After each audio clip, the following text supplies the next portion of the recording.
Olá, tudo bem? Estamos mais uma vez aqui com o programa Pontuando. Hoje nós vamos fazer uma incursão interessante. Eu estou lendo um livro da Lúcia Santaella,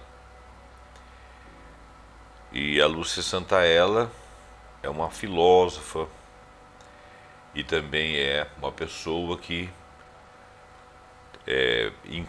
faz incursões na semiótica, que é uma teoria sobre os símbolos, né? E o livro dela se chama A Inteligência Artificial é Inteligente? Muito bem, e ela é, a Maria Lúcia Santaella Braga, uma das principais divulgadoras da semiótica e do pensamento de Charles Peirce no Brasil. E ela tem mais de 40 livros publicados, ela é professora titular da PUC, com doutoramento em teoria literária. E o Peirce, Charles Sanders Peirce, ele é um filósofo, né, pedagogista, cientista, linguista, matemático americano. Ele tem trabalhos que apresentam importantes contribuições para a lógica, matemática, para a matemática especificamente, filosofia e principalmente para a semiótica, né? E também um dos fundadores do pragmatismo, junto com William James e John Dewey. Muito bem. O que eu fiz? Eu fui no chatbot DeepSeek e fiz 3 consultas a respeito de assuntos tratados dentro do livro da Lúcia Santaella. E pedi que o chatbot me desse me desse os conceitos principais da consciência, da inteligência, da visão da Santaella e da visão de Charles Peirce. Não necessariamente passando pela literatura de Santaella. E eu já falei aqui no nosso programa Pontuando, já falei sobre consciência humana, e pretendia falar sobre a consciência de máquina, que é um dos tópicos do livro da Santaella, que eu ainda estou, vamos dizer assim, digerindo, porque é um livro difícil, né? Um livro assim com muitos conceitos filosóficos, muitas digressões filosóficas e dentro da semiótica e dentro de uma série de outras, da psicologia, etc. Inclusive a localização da mente, a localização da consciência e tal. Então eu vou ler simplesmente, na sequência, as consultas que eu fiz, para vocês verem o quanto que o DeepSeek é uma coisa profunda em termos de pesquisa. Para não me delongar muito, a gente não perder muito tempo, eu vou ler correntemente, e ele faz num modelo assim de resumo, então não é uma leitura assim muito recursiva e argumentativa. É mais uma leitura de apresentação, é um texto de apresentação da ideia e da pesquisa feita por ele. Ele diz o seguinte, começa assim: a consciência humana e a consciência de máquina são conceitos profundamente diferentes. Já deu para perceber o que eu perguntei, né? Tanto em termos de natureza quanto em termos de funcionamento. E abaixo está uma comparação detalhada entre os dois, obviamente que ele pesquisou na web, né? Em artigo científico, muito provavelmente, porque ele tem alguns especialistas lá que jogam os temas para os locais mais adequados. A natureza da consciência. A consciência humana é um fenômeno subjetivo e experiencial. Ele é associado à capacidade de perceber, refletir e sentir. Interessante, né? É a maneira como ele apresentou, olha só. É subjetivo, né? A consciência é uma coisa subjetiva e de experimentação, ou seja, experiencial. É associada à capacidade de perceber, você percebe as coisas, reflete sobre elas e sente aquilo de alguma forma. Envolve emoções, intuição, autopercepção e a capacidade de se questionar sobre a própria existência. No último vídeo nós falamos de existencialismo, hoje nós estamos falando da consciência, né? A consciência humana envolve a nossa percepção de estarmos aqui. E é uma capacidade que a gente tem de questionar, inclusive sobre a nossa forma de existência, não a nossa existência, porque a gente se sabe existente. Outras coisas são existentes e, obviamente, a gente faz comparações. Isso são argumentos meus, tá? A leitura dele aqui é menos argumentativa. Bom, a consciência também está ligada ao funcionamento complexo do cérebro. Não se sabe como essa ligação é feita, né? O cérebro é uma coisa física, a consciência é uma coisa que nós subjetivamos, né? Um conceito que nós subjetivamos, e integra processos biológicos, químicos e elétricos. Então, o nosso cérebro, ele faz um rastreio lá de coisas e comparações e memórias no nosso inconsciente e mais superficialmente no subconsciente. E é um processo eminentemente biológico, é um processo físico-químico, porque é um processo elétrico também. A consciência humana é influenciada por fatores como cultura, memória, aprendizado e experiências individuais. E por isso que subjetivamente nós interpretamos as coisas que vimos, os signos que têm alguma representação para nós, que tem algum significado para nós, nós o interpretamos de acordo com a memória pregressa, né? Memória é sempre uma coisa pregressa, né? O aprendizado a respeito de alguma discussão daquele evento, aquele fato, daquele objeto, e a experiência individual que você tem com aquele objeto. Então, cada objeto, cada signo, vamos dizer um signo, um objeto, ele é interpretado subjetivamente dentro da nossa consciência, através da nossa inteligência, por uma coisa, por algo muito individual em nós mesmos. Então a minha experiência individual, ela com certeza é diferente das outras pessoas. É claro que se você está falando de grupamento de pessoas que tiveram uma evolução muito próxima, pode ser que as interpretações sejam muito parecidas, mas ainda assim elas não deixam de ser individuais. Agora, a consciência de máquina, o que ele fala sobre isso? Ele, o chatbot DeepSeek. Atualmente as máquinas não possuem consciência no sentido humano. O que chamamos de consciência de máquina é, na verdade, uma simulação de processos cognitivos. Por isso que quando a gente fala de inteligência de máquina, consciência, mente e tal, da máquina, você está sempre falando de algo que foi desenvolvido por alguém e que vai simular uma presença ali de um ser humano que não é, definitivamente.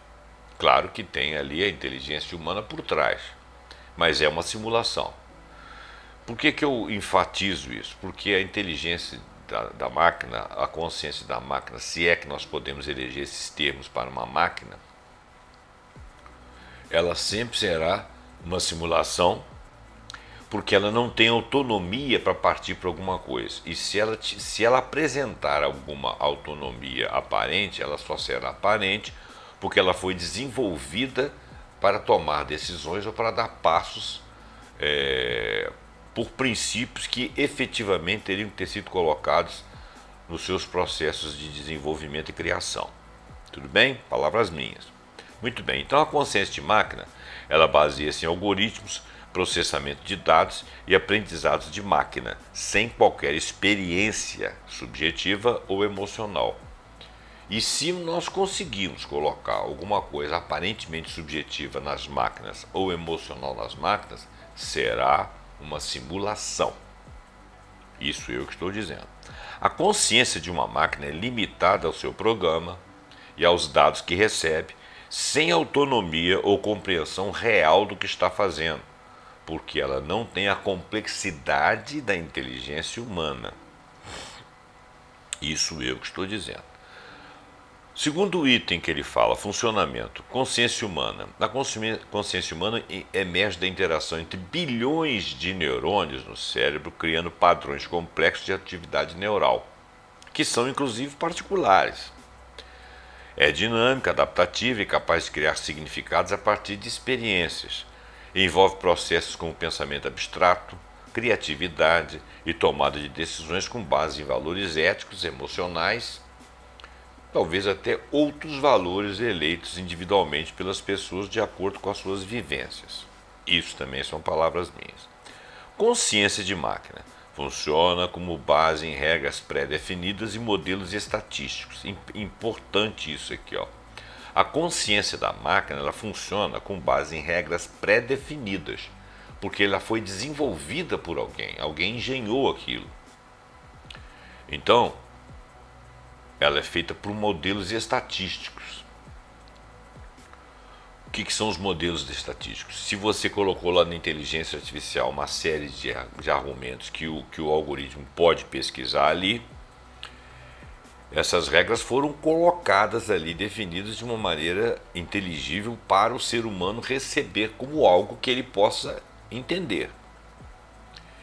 E o que você está perguntando, o que você está desenvolvendo em termos de consulta num chatbot, por exemplo, ele vai se basear na pesquisa estatística das palavras e da quantidade de símbolos que você colocar lá dentro, que ele vai comparar com várias coisas. O chatbot fez isso para me responder. E ele o fez de uma maneira muito melhor do que os outros. Eu só caminho pelo Gemini e pelo bom, já caminhei pelo que ele dá o tool, pelo GPT e pelo Gemini, né? E um outro aí que eu não me lembro o nome. Mas principalmente o GPT e o Gemini. As máquinas, voltando ao texto, as máquinas processam informações de forma rápida e precisa. A rapidez da máquina é que nos assusta às vezes. E a precisão da máquina. Você vê, por exemplo, uma máquina de corte automático, você liga um botão, ela vai fazer aquilo ali de acordo com o mecanismo, ela é precisa no corte. Se você for fazer aquilo ali, você pode se perder e não conseguir fazer uma coisa linear, reta, correta, limpa, né? A máquina consegue. Então, da mesma forma, as máquinas, os computadores, as máquinas que executam a inteligência artificial, elas fazem a coisa de uma maneira rápida, porque o processador é muito rápido e preciso, mas sem compreensão e também sem intencionalidade. Se parecer haver intenção, é fruto de uma programação, portanto é uma simulação. A consciência de uma máquina é determinística, ela depende totalmente da programação e dos dados fornecidos. 3. Autonomia e intencionalidade. Consciência humana. Olha, os seres humanos têm livre-arbítrio e a capacidade de tomar decisões autônomas, muitas vezes guiadas por desejos, por crenças e valores. Eu colocaria até necessidades, porque desejo é uma coisa a partir de uma vontade qualquer. A necessidade é algo premente, né? Crenças, que podem inclusive eleger alguma premência, e valores, que também podem eleger alguma premência. A intencionalidade humana é intrínseca, está associada à capacidade de ter objetivos e motivações. E ela é intrínseca e individual, né?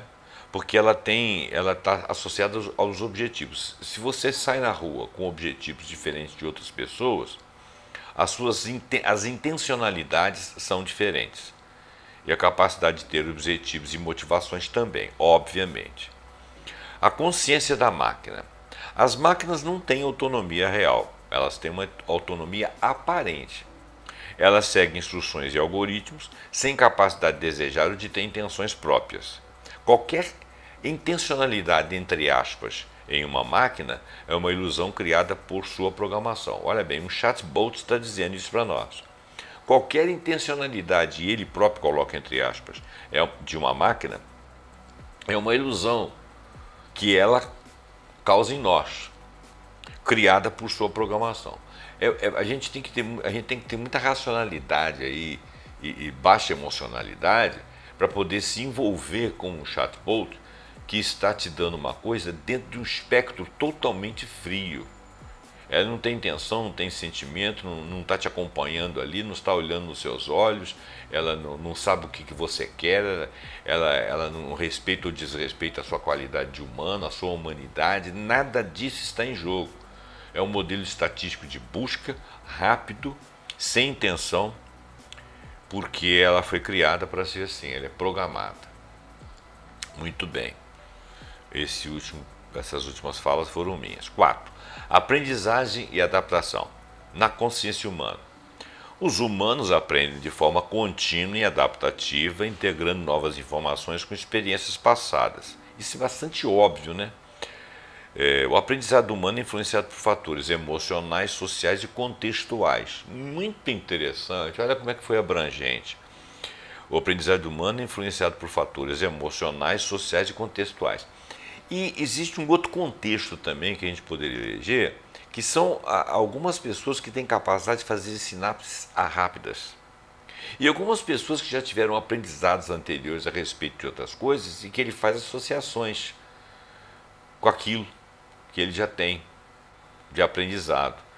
Então, ele é influenciado por fatores emocionais, sociais e eu diria até sinápticos, porque tem pessoas que são mais rápidas, umas espontaneamente, inatas, outras porque aprenderam muito antes daquele aprendizado específico que está fazendo ali. Então, no decorrer da vida, o aprendizado do ser humano depende muito da inteligência dele particular, né, da capacidade sináptica dele, das conexões que ele é capaz de fazer na sua rede neural, mas muito também de fatores emocionais associados ao ambiente, ao que ele está fazendo naquele momento, ao porquê dele estar ali, sociais, a resposta à sociedade que ele dá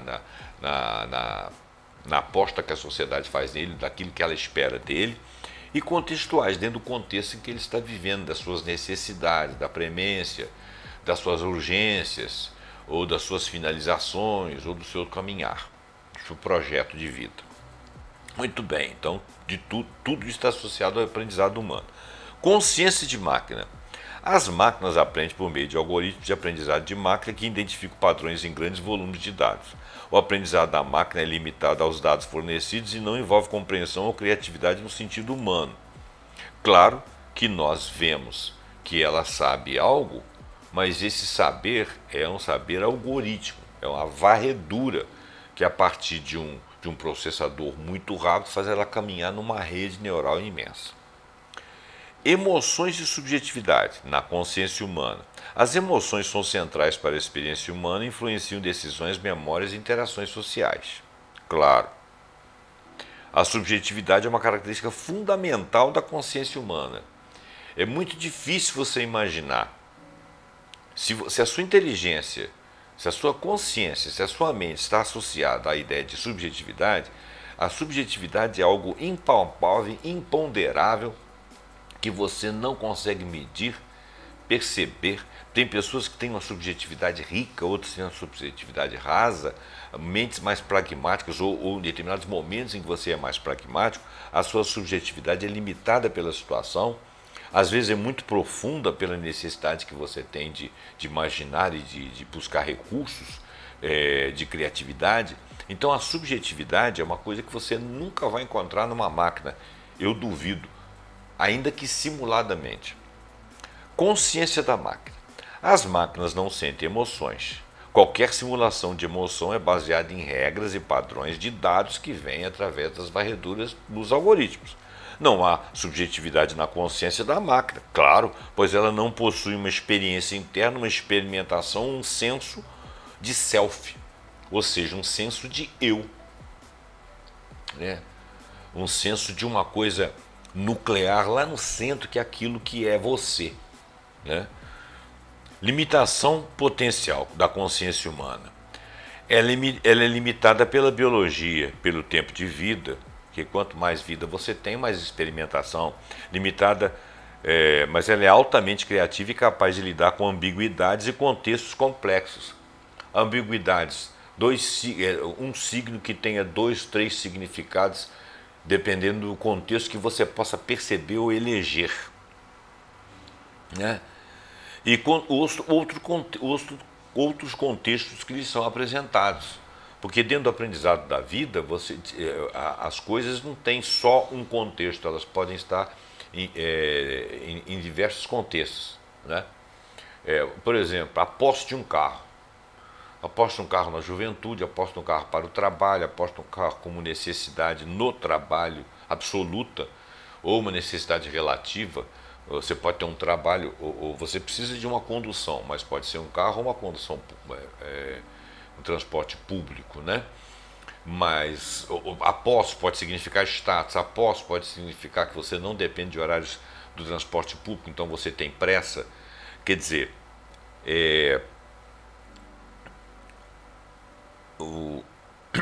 são contextos, os contextos complexos são a nossa capacidade de avaliação vem do contexto e as ambiguidades vêm de contextos complexos também.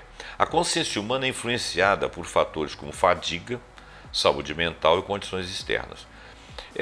Então, por que seria influenciada pela fadiga? Porque o cérebro ele consome uma quantidade de energia muito grande, né? E você fica muito cansado. Essa energia vem da onde? Tá? Do mesmo centro que produz energia para você andar, para você fazer qualquer coisa. Você precisa de energia. A energia vem do alimento, né? Combinação de ar, alimento, etc. Então, vitaminas, minerais, né? Que você tem da alimentação, coisa e tal. Então, a consciência humana é influenciada por fatores como fadiga. Se o cérebro está fatigado, a sua capacidade de interação fica menor. Então, a sua consciência no momento em que você está interagindo com outras pessoas fadigado é diferenciado. Saúde mental, porque você pode ter um distúrbio, né? E isso aí, tirar você de uma condição de consciência, de percepção da realidade naquele momento.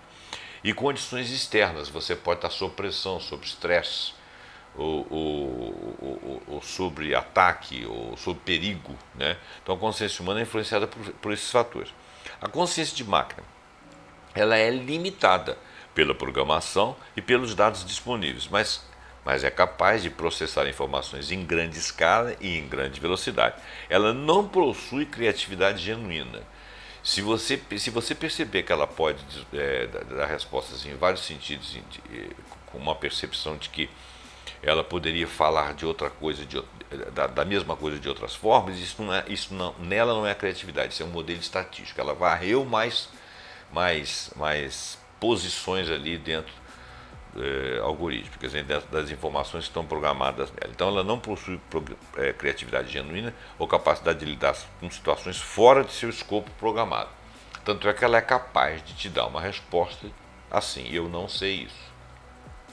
Conclusão: a consciência humana é um fenômeno complexo, subjetivo e profundamente ligado à experiência de ser. Já a consciência de máquina é uma simulação de processo cognitivo sem qualquer experiência interna ou compreensão real. Enquanto a consciência humana é orgânica e emocional, a consciência de máquina é artificial e determinística. Num futuro, avanços na inteligência artificial podem levar as máquinas mais sofisticadas a se sofisticarem, né?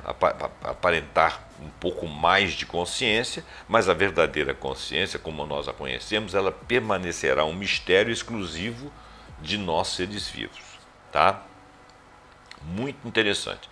Depois eu falei da consciência e da inteligência associada ao trabalho da Lúcia Santaella, do livro que eu estou falando. Então ele primeiro apresentou ela como uma renomada pesquisadora brasileira na área de semiótica e comunicação, e ela tem contribuições significativas no estudo das novas tecnologias e suas implicações na cultura e na cognição. Então, basta dizer que o último livro dela, esse que eu estou lendo, está exatamente situado nesse contexto. Sua visão sobre consciência de máquina, da Lúcia Santaella, está alinhada a uma abordagem interdisciplinar que combina semiótica, ciências cognitivas e estudo da comunicação. De fato, e por isso o livro dela é muito difícil, porque ela não poupa linguagem, né? E parece que ela conversa entre iguais, né? Então você tem que se virar ali para poder entender. A maioria de nós não tem uma noção profunda, a gente sabe o termo, mas não tem noção profunda de semiótica. muito menos de ciências cognitivas. E também não de estudo de comunicação. Então, e tudo isso vem no texto dela, você precisa de pesquisar. Essa Santaella, ela explora a ideia de que a consciência não é uma característica exclusivamente humana. Então, ela diverge um pouco ali desse texto inicial em que o Dipsyk, ele pesquisou o que existe mais em voga do pensamento da maioria dos filósofos, dos psicólogos, dos neurocientistas, né? Ela explora que a consciência não é uma característica exclusivamente humana, mas vamos prosseguir. Mas pode emergir em sistemas complexos, incluindo máquinas. Mas qual o conceito, né, que ela daria para a consciência numa máquina? Por similaridade com a humana. À medida que elas se tornam mais sofisticadas e capazes de processar informações de maneira autônoma. Mais uma vez, eu discuto o texto da Santaella, não que eu tenha competência para isso, mas porque não ficou claro para mim que aquilo ali, sempre que a autonomia da máquina, ela é aparente. Portanto, se ela se sofistica, ela vai sofisticar essa simulação. Ela não vai apresentar autonomia. Isso é um pensamento meu. Ela argumenta que a consciência pode ser entendida como um fenômeno que surge a partir da capacidade de um sistema. Então, olha bem, ela já está elegendo um sistema biológico artificial de processar, interpretar e responder estímulos de maneira contextualizada e significativa. Bom, se você definir consciência como sendo isso aí, você pode dizer que a máquina executou a simulação de uma consciência, mas ainda assim eu não acho que isso é uma consciência. Em suas obras, a Santaella discute como a inteligência artificial e as máquinas estão evoluindo para formas mais avançadas de processamento de informação, que podem, olha bem, informação, que pode incluir a capacidade de aprender, adaptar-se e até mesmo simular aspectos da consciência humana. Simular. Então, ela, o tempo todo, quando ela diz que, na minha maneira de pensar, quando ela diz da consciência da máquina, mais sofisticada, como se você estivesse interagindo com um ser humano, ela está dizendo para mim o tempo todo que nós estamos sofisticando a forma de simular. Então, eu não defino isso como consciência. Eu, José Roberto, posso estar enganado, né? Porque ela estuda muito mais do que eu, obviamente. No entanto, ela também enfatiza que a consciência da máquina, tal como nós a entendemos hoje, é fundamentalmente diferente da consciência humana, pois está enraizada em processos algorítmicos e não em experiências subjetivas. Então é uma questão de conceito. Ela, quando vê um sistema funcionando dessa forma e que simuladamente é uma consciência, ela chama aquele complexo de consciência. Eu não chamo, eu chamo de simulação de consciência, né? Mas ela própria pelo conceito que ela absorve e diz e define, ela sabe separar as coisas. Ela diz que a consciência, como a humana factualmente, está enraizada em processos diferentes, porque a da máquina está enraizada em processos algorítmicos e não em experiências subjetivas, que é a experiência humana. Santaella sugere que à medida que as máquinas se tornem mais integradas às nossas vidas e à nossa cultura, essa integração é um aprendizado conosco, através da própria inteligência artificial, né? É importante repensar as noções tradicionais de consciência, inteligência e agência. Repensar, talvez redefinir, mas essencialmente eu acho que isso não vai mudar. É uma questão de conceito, né? Aliás, uma questão de definição, porque conceitualmente elas são diferentes. Ela propõe uma visão mais ampla e inclusiva, que reconhece a possibilidade de diferentes formas de consciência e inteligência, tanto humanas quanto não humanas. Quando eu falo de não humanas, eu pensaria em animais, até no reino vegetal, não na máquina, mas ela inclui a máquina. Em resumo, a visão de Lúcia Santaella sobre a consciência de máquina é uma reflexão crítica interdisciplinar sobre como as tecnologias emergentes estão transformando nossa compreensão de mente, de cognição e da própria natureza da consciência. Eu acho que elas estão transformando a definição que nós vamos ter a partir de agora, mas não o conceito, porque conceito e definição são coisas diferentes. Eu defino uma coisa para você ou eu conceituo. Conceituar é eleger as propriedades imanentes daquilo que eu estou conceituando. Definir é falar de propriedades em que você possa verificar e localizar o que é. São coisas diferentes. O conceito é uma imanência daquela coisa. Existem coisas que você só pode definir porque ela não tem uma imanência, não tem nada na nossa subjetividade que compare. Por exemplo, quando você fala que um corpo tem massa, massa não é substância, massa é um conceito físico. Nós não temos o conceito de massa, porque é uma imanência como propriedade dos corpos. Agora, nós podemos definir massa. Né? Podemos falar que é o conjunto de átomos, conjunto disso, conjunto daquilo, a quantidade de energia, alguma coisa, massa pode ser energia e tal. Bom, aí você está definindo. Agora, conceitualmente, massa nós não definimos. É o único exemplo que me ocorreu aqui agora. Mas então, eu acho que nós vamos partir para definir, mas conceitualmente nós não vamos conseguir diferenciar. A inteligência para Charles Sanders Peirce, que é o modelo de trabalho da Santa Ela, se baseia nos estudos de Peirce. Peirce é um filósofo cientista americano conhecido por suas contribuições à filosofia, semiótica e lógica. Embora ele não tenha desenvolvido uma teoria específica sobre inteligência no sentido moderno do termo, as suas ideias sobre pensamento, cognição, semiótica oferecem insights valiosos sobre como poderia se conceituar a inteligência. Ele começa assim: o pensamento do processo semiótico. O semiótico é um processo que atribui sentido a algo por meio de signos, né? Por exemplo, a linguagem. Por exemplo, né? Existem outras coisas. Para Peirce, o pensamento é um processo que ocorre por meio de signos. A inteligência, portanto, estaria relacionada à capacidade de usar e interpretar signos de maneira eficaz. Ele via o pensamento de uma forma de diálogo interno, onde signos são continuamente interpretados e reinterpretados. Interessante que a gente pode reinterpretar um signo se de repente mudar o contexto de vida em que nós estamos, ou mudar o contexto tecnológico, ou mudar o contexto dentro de estudos sobre cognição, o signo pode mudar, né? Agora nós vamos falar de, segundo a teoria do Peirce, de abdução, dedução e indução. A palavra abdução aqui nós não a conhecemos no sentido que ele vai trazer aqui. Peirce identificou 3 formas de raciocínio: abdução, dedução e indução. A abdução é um processo de formar hipóteses explicativas. Ab é uma coisa assim que normalmente que traz de alguém, que traz de algo, que traz de algum lugar. Ab, esse prefixo aí, abdução, né? Redução, dedução, abdução. Ele fala aqui abdução, dedução e indução. Abdução, dedução, indução, né? Dução a gente vai tomar como ducto, né? Como via. Ab seria abstrair a via, ou seja, você raciocinar com hipóteses, né? E a dedução deriva da consequência necessária de premissas, né? Porque você, na abdução, você formulou hipóteses, aí você elegeu alguns parâmetros, essas seriam as premissas onde você faria a dedução, e a indução testa essas hipóteses contra a realidade. Você induz pensamentos caminhando como se fosse um organograma dentro daquelas premissas ou dentro das premissas, né, para você encontrar um caminho ou outro e provar uma tese.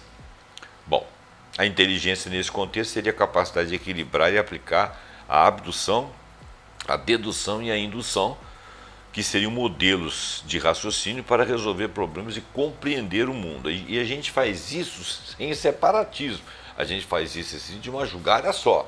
Quando você vê uma coisa, interpreta um filme, lê um livro, lê um parágrafo, ou alguém fala alguma coisa para você que você fica ali prestando atenção, você está abduzindo, você está deduzindo, você está induzindo para poder chegar a uma conclusão. Bom, agora vem falibilismo, que é a capacidade de falhar, crescimento do conhecimento. Peirce era um falibilista, ou seja, ele disse que nós podemos falhar, acreditando que todo conhecimento é provisório e sujeito à revisão. Isso é fato. Em toda a parte da ciência você descobre sempre coisas que às vezes desdizem premissas básicas, mudam totalmente o conceito a respeito de algo, ou mostram que existem falhas naquele raciocínio e colocam ali algumas coisas para fazê-lo mais completo, mais perfeito, ou com mais solucionalidade. Então, Ele acredita que o nosso conhecimento sempre é provisório. Tudo isso que nós estamos falando aqui ainda é provisório. E será provisório talvez daqui 100, 200, 300 anos, porque a inteligência humana vai evoluindo, as coisas vão evoluindo, a gente vai descobrindo as nossas falhas. A inteligência, portanto, não seria a posse de verdades absolutas. Poxa, isso é muito bom de ouvir, sabe? Porque tem umas pessoas aí que se baseiam em crendices, fazem parte de premissas que não são factuais, são subjetividades caóticas, mancas, e viram uma crença, e dessa crença é uma verdade absoluta, você não pode mais discutir com o sujeito. Então, falibilista quando você acredita que o conhecimento é provisório. A inteligência, portanto, não seria a posse de verdades absolutas, mas a capacidade de aprender, adaptar e refinar crenças. Vamos tirar a palavra crença aqui para não ficar parecendo que é coisa de fé ou de cismas, né? Ou refinar coisas em que você acredita contextualmente com base em novas evidências e novas experiências e novas provas. 4. Comunidades de investigadores. Peirce enfatizava que o conhecimento e a inteligência são produtos de uma comunidade de investigações ou de investigadores. A inteligência individual é ampliada e corrigida através da interação social, do diálogo com outros. A gente não consegue raciocinar sozinho. Quando a gente conversa com os outros, a gente começa a ver outros lados de um mesmo objeto.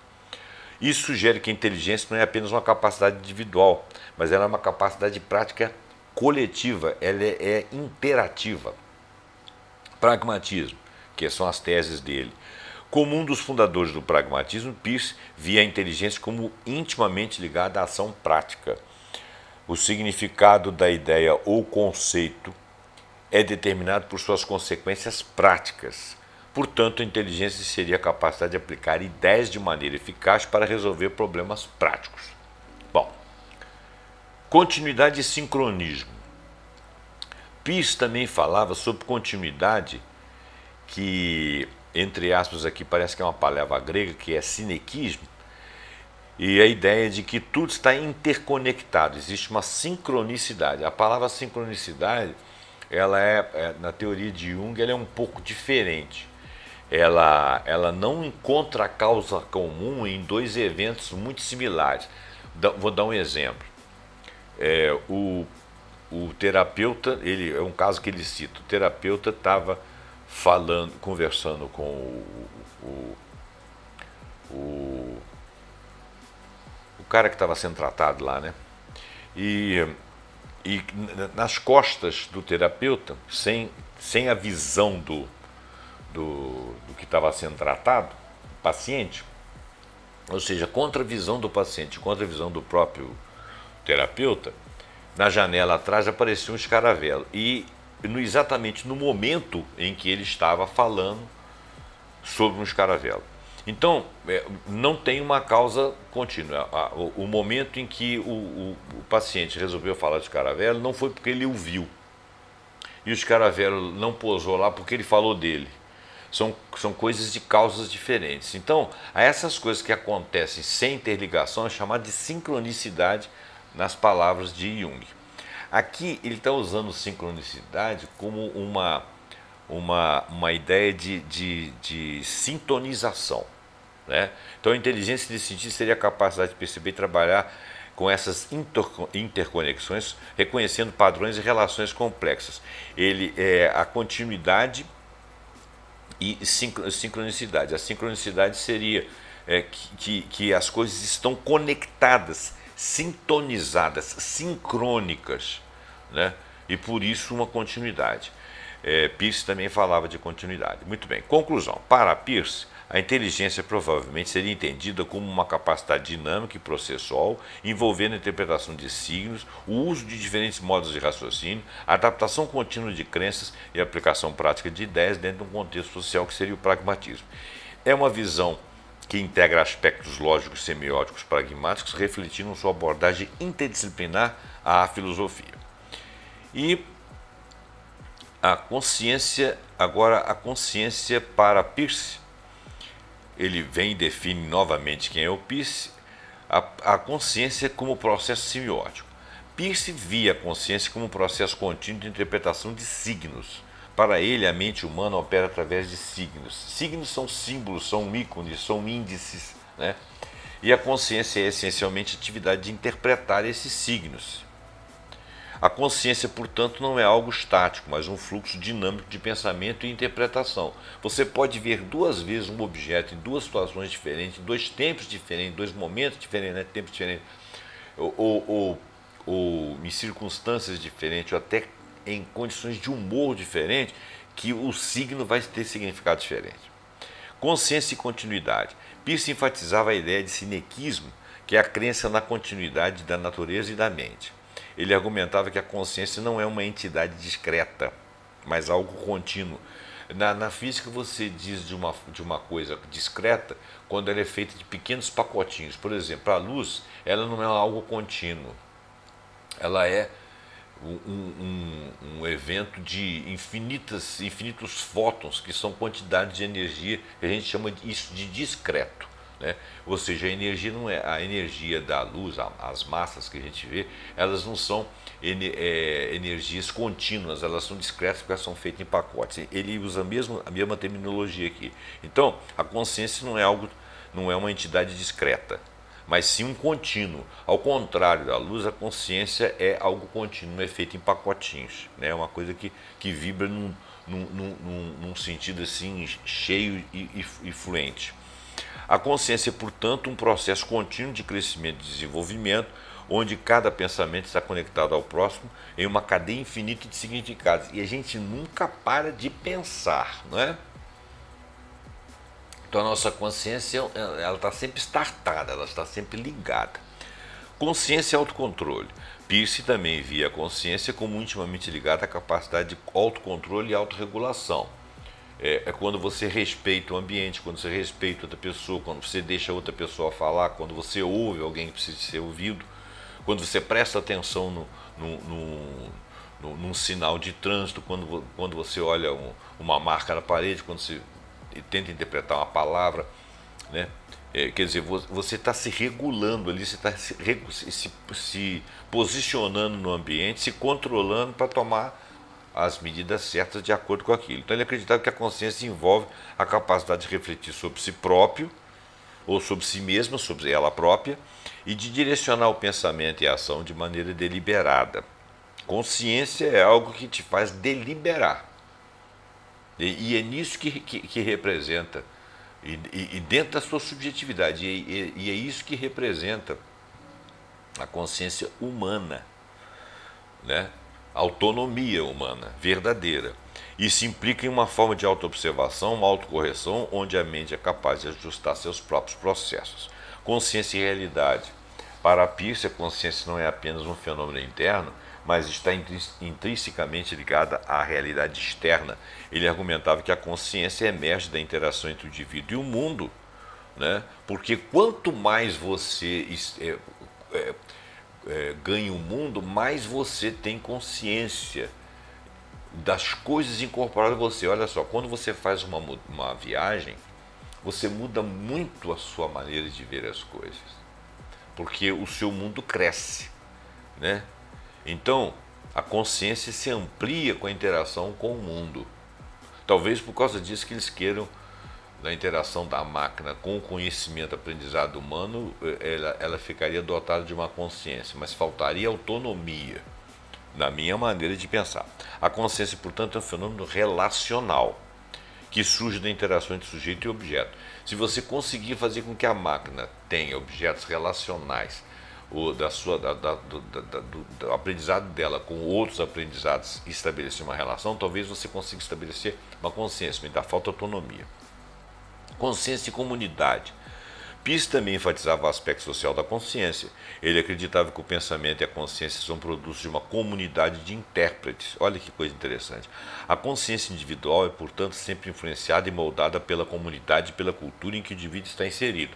E se ele não for uma pessoa suficientemente autêntica, ele se dilui nessa cultura, nessa comunidade, ou de acordo com os dogmas estabelecidos. É por isso que você pode estar ali com uma consciência dentro, influenciado por terceiros, mas você tem que ser autêntico.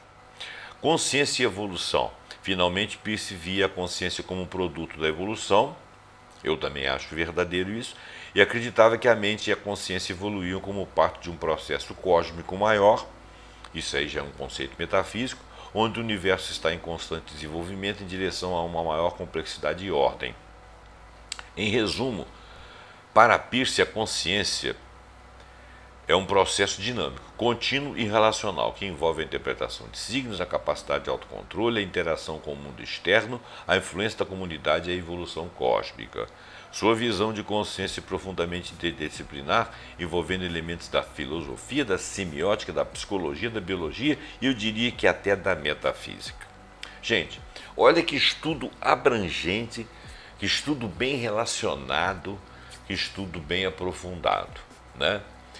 Então, o título desse livro, desse vídeo, podcast é O Conceito da Consciência e da Inteligência pelos olhos do DeepSeek, tá bom? É realmente um ganho que nós tivemos aí. Com relação à questão de se o DeepSeek arrebentou lá com os outros chatbots, e se ele foi, isso aí é uma questão estratégica. Tem muita coisa precipitada sendo dita aí. Acho que é uma coisa interessantíssima. Acho que tem necessidades políticas e estratégicas por parte de quem criou e quem colocou lá no bojo dos países mais avançados. Acho que os países avançados não tinham feito conforme o DeepSeek, porque eles estavam com uma gula de dados até que antes que se tenha leis que trabalhem o que é possível e o que não é possível. A inteligência artificial queria aprender o máximo possível numa gula de dados e por isso que ela usou o tempo todo milhares e milhares de chips e gastou bilhões e bilhões de dólares, porque ela na realidade queria abraçar o mundo, né? Claro que eu entendo que eles poderiam ter feito uma coisa mais simples e tão eficiente quanto o DeepSeek. Optaram por não fazê-lo circunstancialmente. Isso é uma opinião minha, eu posso estar enganado. Bom, gente, muito obrigado. Eu queria apenas chamar a atenção de que nós temos realmente uma fonte de consulta preciosa. O DeepSeek realmente supera os outros, é melhor que todos os outros, pelo menos por enquanto. Muito obrigado, até o próximo programa pontuando com algum assunto que nós acharmos muito interessante. Até lá.